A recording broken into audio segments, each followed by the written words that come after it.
Урматтуу төрага, урматтуу депутаттар. Bir балага мына 7 сомго кантип тамактанат.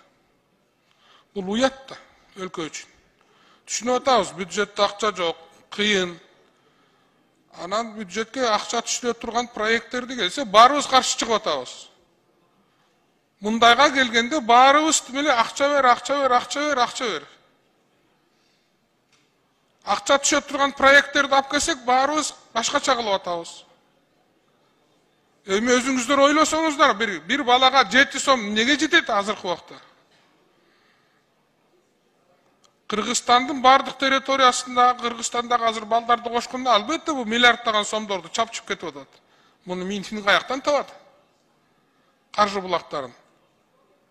Анан өкмөт ошоларды баарын иретке келтилер деп каржы алып келе турган мыйзамдарды алып келсек, алардын баарын кайра артка кайтарып чаап атабыз. Өткөрбөй атабыз. Ошондуктан 20 сомду эми билбейм, кантип табасыңар? 600 миллион сом деп атасыңар, миллиард сом деп атасыңар. Бул кыйын да эми, канча сом керек? Биз буга чейин эсептегенде 14 сом деп билим министри менен чогуу эсептеп көргөнбүз. Анда 600 миллион деп эсептелинип аткан. Бирок бизде азыр эми билесиз, 1-сентябрда класс комплект тоже көбөйөт.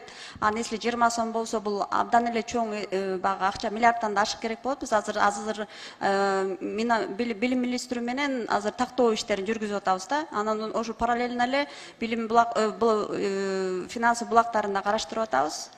Биздин сунушубуз ошол 1-январь 23 деп эме кылып атканбыз. Мындай да, сиздин да балаңыз бар, менин да балам бар. 14 сомго кантип тамак ичет? Ой, 14 каяктан кандай тамак жейт? Эмне деген тамак жейт 14 сомго? 40 миллиардтан ашык акча чогулттук деп атпайсыңарбы? Жапаров айтып атпайбы Акылбек? Ошондон бергиле 1,5 миллиард балдар үчүн аябай. Рахмат.